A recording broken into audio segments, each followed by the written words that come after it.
All right, so now we're going to move on to rational inequalities.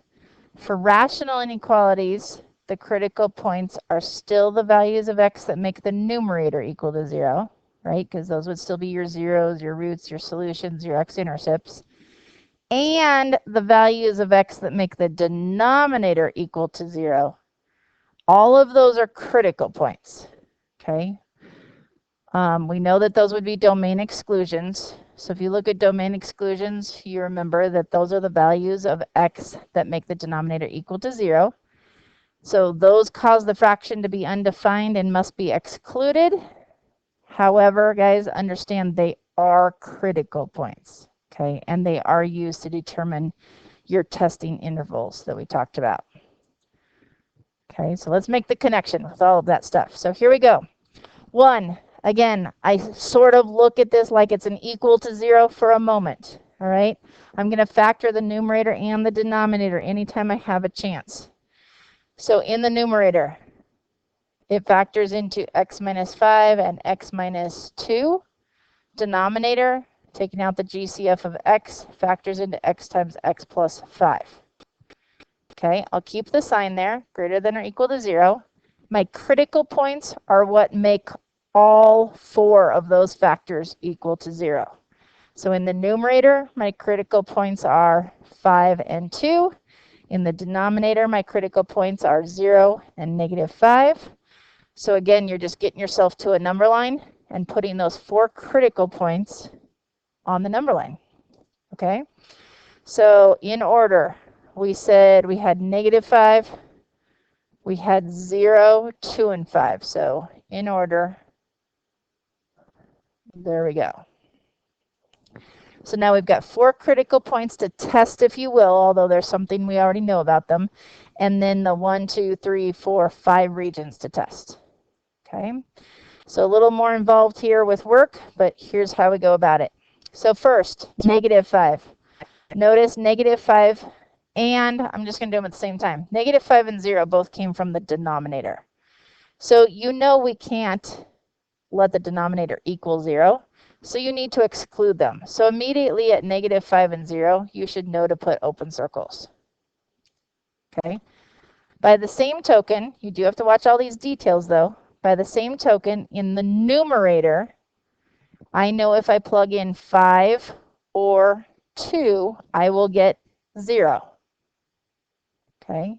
And 0 is equal to 0. So because of that equal sign right there, I'm going to go ahead and fill this in.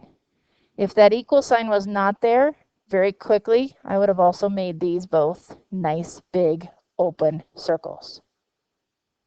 Okay? All right. So now, let's talk about regions. So if I go to the left, and you're going to see me now put my work under the line and my final answer above the line. You'll see what I mean. To the left of negative 5, I'm thinking negative 1,000,000. If I plug in negative 1,000,000 up here, minus 5 is going to be minus, and then negative 1,000,000 minus 2 is going to be negative. Negative times negative is positive. Divided by negative 1,000,000, this would be negative. Negative 1,000,000 plus 5, negative. Negative times negative is positive. Positive divided by positive is positive. So there's what I should see with your number line.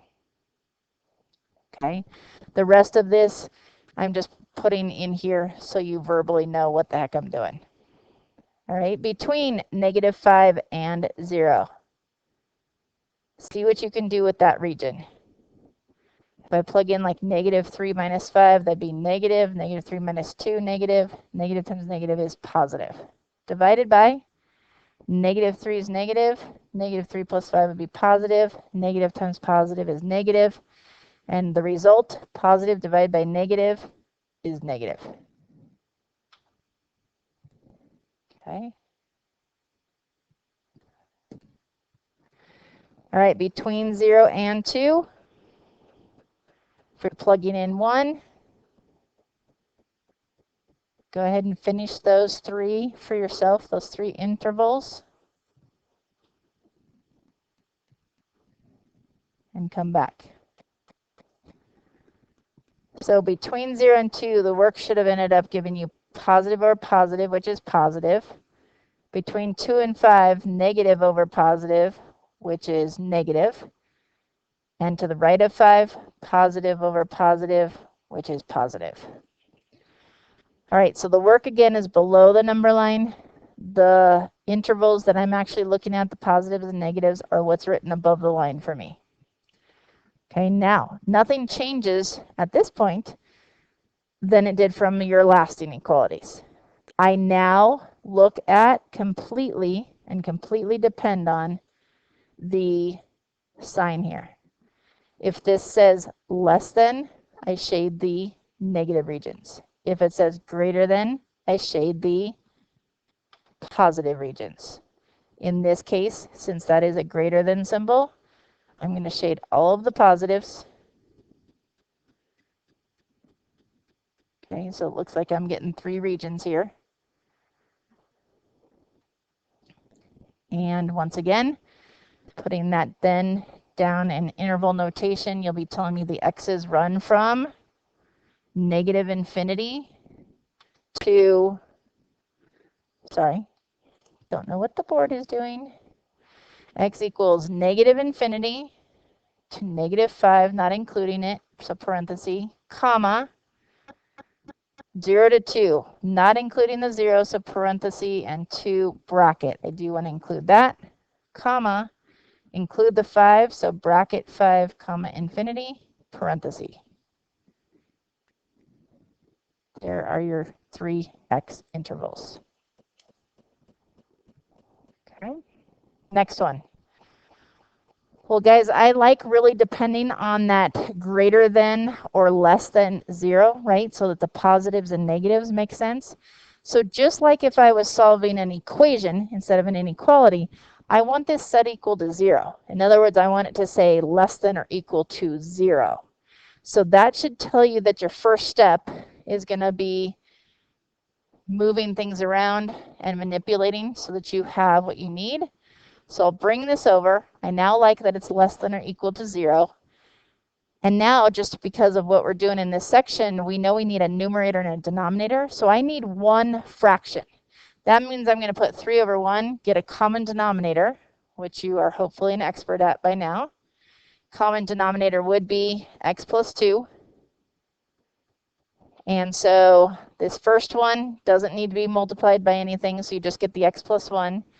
Minus 3 would have to be multiplied by x plus 2 over x plus 2 to get that same denominator. I'm going to assume you know how to do that part.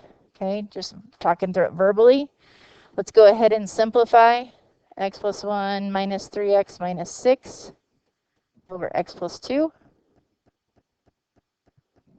So we're really talking about what? Negative 2x minus 5 over x plus 2. All right, I'm ready now to find my critical points. They come from the numerator and the denominator. So in the top, that critical point, if you solve real quickly, what would make that equal to 0? Would be negative 5 halves. And the denominator would be negative 2. All right. So on my number line, negative 5 halves is to the left of negative 2, right? Because negative 5 halves is negative 2.5. Okay. Again, what we're supposed to know, based on the fact that the negative 2 came from a denominator, it has to be excluded. We can't divide by 0. And then the negative 5 halves coming from the numerator, we know it's a critical point because it's what makes it equal to 0. I need to look at that. If that has an equal sign, then we're good because 0 does equal 0. If it doesn't have an equal sign, it needs to be open. In this case, 0 equals 0, so that's just a detail. Got to watch for that. So I'm going to go ahead and fill that in. Get rid of these guys. And then we're ready to test regions. To the left of negative 5 halves. Okay, I'll be quiet while you go ahead and fill them in, or you should stop the video and then come back to it and see what you get. All right, you should have positive over negative, which is negative. Negative over negative, which is positive. And negative over positive, which is negative. Okay.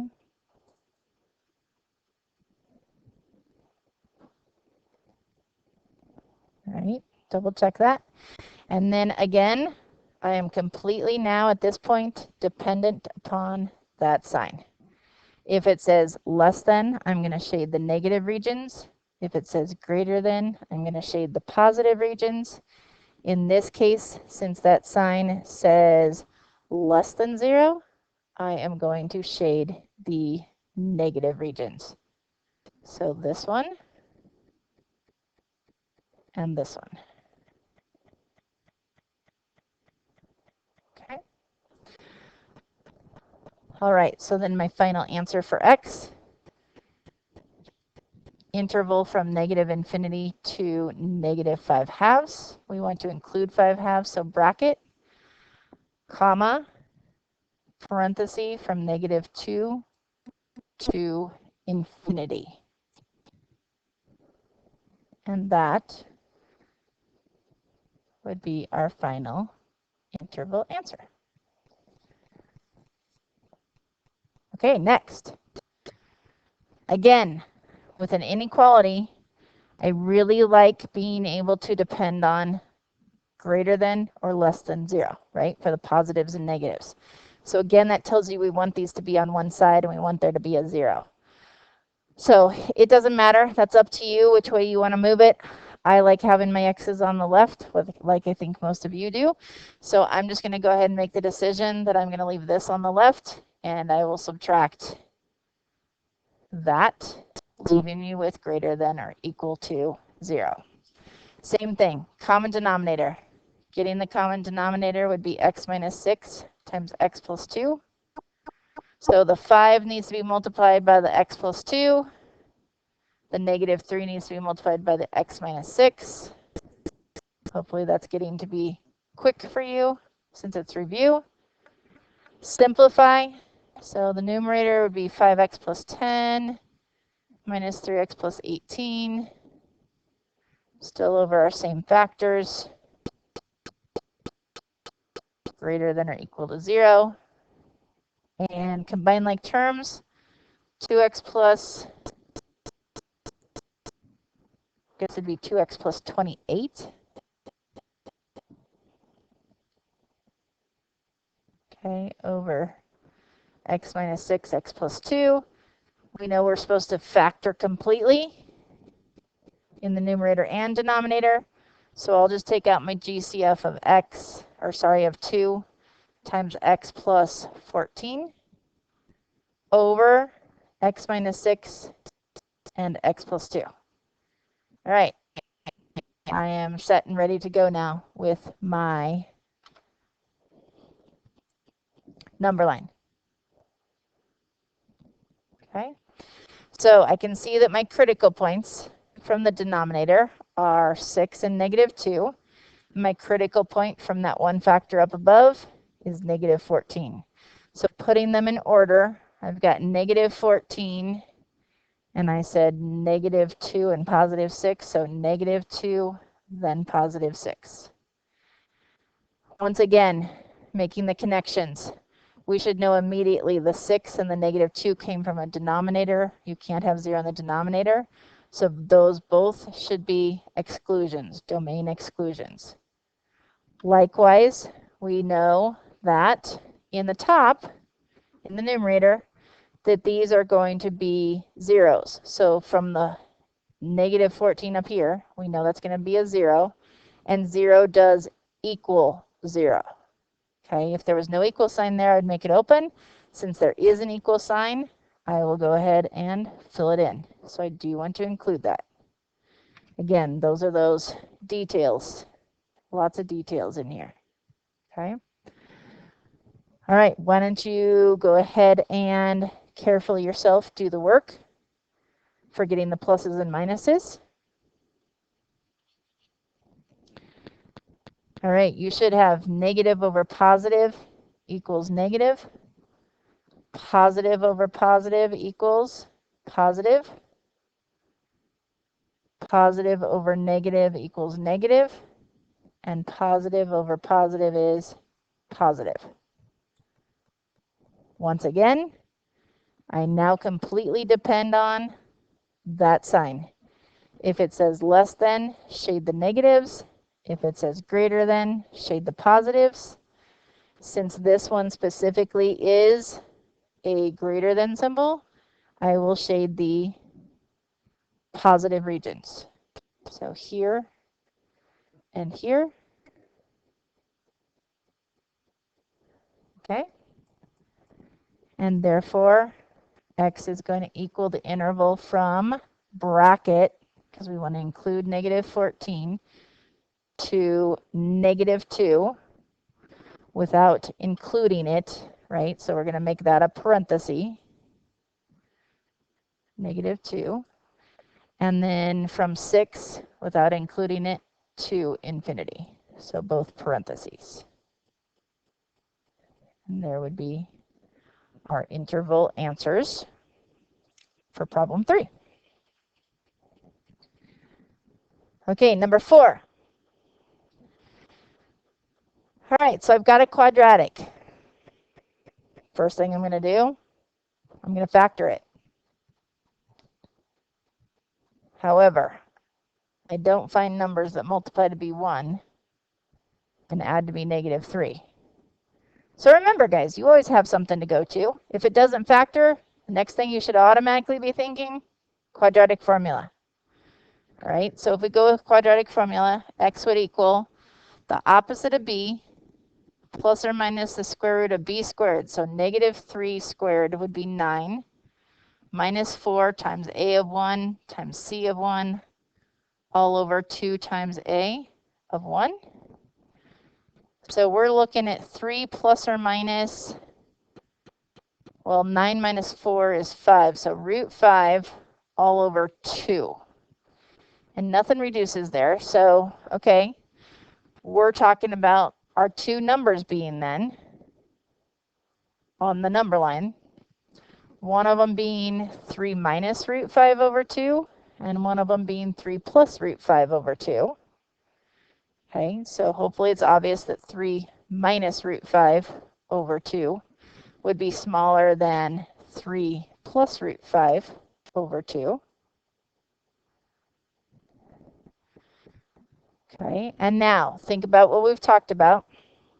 You got to test those two numbers and then the regions. Well, if I test those two numbers just by what I know about critical points, right? Because this is like a numerator. There's no denominator. So I know that that's going to give us where it's equal to 0. But notice in the original problem, there is no equal sign there. So since there's no equal sign, you've got to make both of these open. Okay, so that doesn't make a true statement. Then testing our regions. Well, I guess to test my regions, I really need to know what the heck 3 minus root 5 over 2 is and what 3 plus root 5 over 2 is. You won't have a calculator. So this is really just about your number sense and thinking about it this way. So root 5, do you agree it's between two roots that you know? Root 5 is between root 4 and root 9. It's somewhere between 2 and 3. But root 5 is a lot closer to 4 than 9. So it's approximately 2. Okay, it's closer to 2 than 3. All right, so then if I just say that it's basically 2, then this is saying 3 minus roughly 2, which is 1. So I'll say it's approximately 1 over 2. And this over here, since root 5 is close to 2, I'll just pretend it's 3 plus 2. It's roughly 5 over 2. That gives you probably a better grasp on this then. So something to the left of 1/2, maybe you plug in 0. If you plug in 0 up here carefully, 0 squared minus 3 times 0 plus 1, you should get a positive number. Okay, do the next two regions. So between 1/2 and 5/2, I'm probably going to do 2, because 5 halves is 2.5. You could even do 1. If you plug 1 in carefully, you should get negative. And if you plug in 50, 1,000, whatever you want it to be, you're just worried about the sign, it should be positive. Notice this is a greater than 0, so I'm going to shade the positives. If it said less than 0 here, I would shade the negatives. So I'm always dependent on that sign, okay, for all of these. Since it's greater than, I'll shade the positives.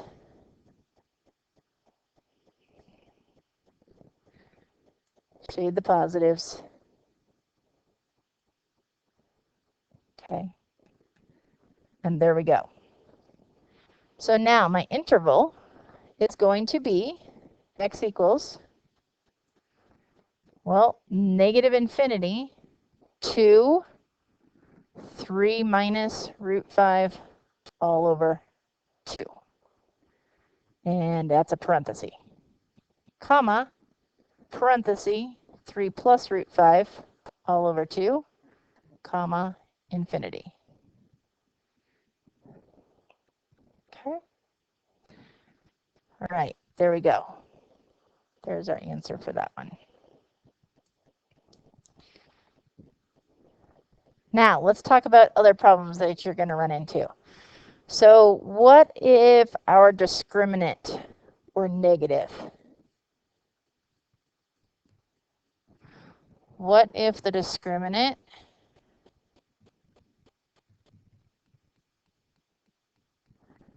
were negative? Or was negative? What if the discriminant was negative? Remember what the discriminant is. Discriminant is just the number under the square root. So now we'd be talking about imaginary roots. You should know from what we've been doing, imaginary roots means that parabola, that original equation, would not cross the x-axis. All right, well, let's think about this. Here's my xy axis. If I have a parabola, the only possible thing they could do, okay, and I'm just making it up, is to not cross the x-axis. It can either be completely above the x-axis, or it could be completely below the x-axis. Those are your only two options, okay, if you're just thinking about a parabola. We're not saying both of them. We're just saying that those two are your two options if the discriminant were negative, because it's meaning it has imaginary roots. Well, let's think about it. In this specific case, this is a parabola opening up because of the positive coefficient. So it is actually this picture, the one above. And this says, where are the y values in this picture greater than 0? Well, hopefully you're going to tell me all those y values are greater than 0. So your answer is going to be, you're going to either get one of these two things, but your answer for that one would be specifically, well, from negative infinity to infinity. Okay, so you'd be telling me x equals negative infinity to infinity. Well, what if I change the question on you? Okay, I'll change it for a second. What if this now were what if this had a negative in front of it? So that negative coefficient, that negative one, would tell you it's opening down. So now it would be this scenario. It'd be below the x-axis. And if I ask you, and just leave it the same as it says right now, where is this picture underneath? Where is it greater than 0? Well, where are those y values greater than 0? I hope you're going to tell me nowhere. They're all negative y values. So if it's nowhere, then you're either going to be telling me this one that we had above, that above example, or in this example, you're going to be telling me no solution. Okay, so if your discriminant is negative, your two options are either all real numbers or no solution. And we'll talk about that more. You will experience more of those problems, but I just wanted you to start thinking about that. Okay? All right. One more here. So hopefully you're getting to become very comfortable with these, right? Two terms, take out their GCF. I might want to talk about the domain for a minute first, guys. So realizing that these are roots, right? Because these are square roots. 3/2 means it's a square root of that thing cubed, and to the 1/2 means it's a square root. Think about your domain for a minute. I just want you to start thinking about this. Well, if this is under a root, technically, then what's under the root has to be greater than or equal to 0, right? We can't take the square root of a negative. So what you're telling me is x has to be greater than or equal to 5. Okay, so what you just figured out is your domain. And I'm just going to show you some notation. D for domain. Our domain is x such that x equals, if I make it an interval, if I am greater than or equal to 5, I can equal 5 or be larger. And draw yourself a number line if you need to for that part. Okay, I just want you to understand in a moment why I'm doing this. So maybe find your domain first. Notice all of our other problems, we drew the entire number line. This domain is going to be restricted because of the square roots, and so we're not going to draw the entire number line this time. Okay, let's go back to the old stuff first. Let's go ahead and do our factoring. So take out the GCF of x minus 5 to the 1/2, right? It's because lower power. Multiply it by, you know it's going to be another x minus 5. You should just be thinking 1/2 plus how many halves would give you 3/2. So 2/2, that's why it's going to end up being to the first. Minus this times -4 would give you that second term is greater than or equal to 0. So once again, I'm going to go ahead and erase the 2/2 power because it's really just 1. Okay, so if I go ahead and just make that go away. As always, our job is to simplify what's in the brackets. So I'm now looking at x minus 5 to the 1/2 times x minus 9 is greater than or equal to 0. And now I'm ready to do my same stuff. However, you're used to drawing the entire number line.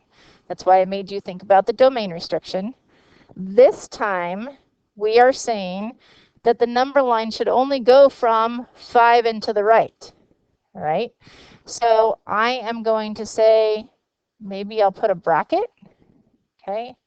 And it's only going to go to the right. So if I'm just using some interval notation and put the bracket at 5, I don't care how you do that. You could have also just put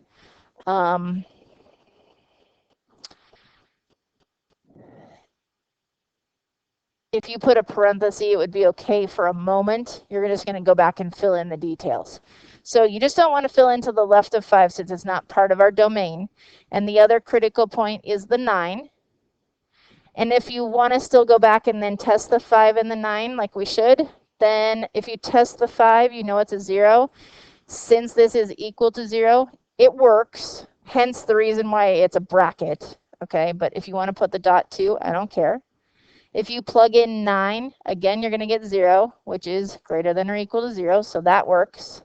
And now you've just got 2 regions, just 2 regions to test. Between 5 and 9, carefully,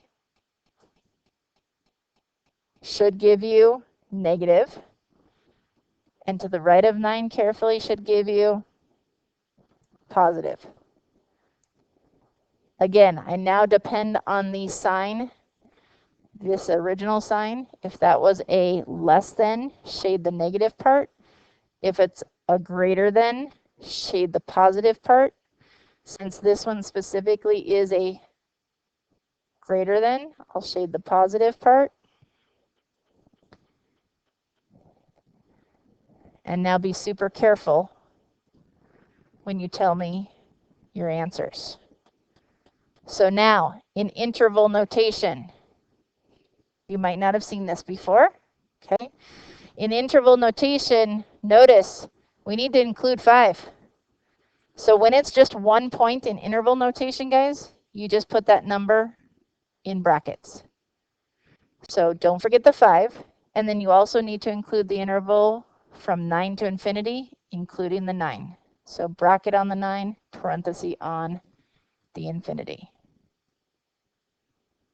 Okay, so be careful not to leave out that 5. Again, watch for ones that have roots in them, guys. Try to do your domain restriction at the start so that you draw the appropriate amount of the number line, okay? And you don't have a region like to the left of 5 to even test, okay? Because what you'll find is when you plug in something to the left of 5, then you'll be trying to figure out, well, what do I do? Because now I'm getting a square root of a negative, okay? All right, so think about that domain at the start, watch for square roots, and see what you can do with this section.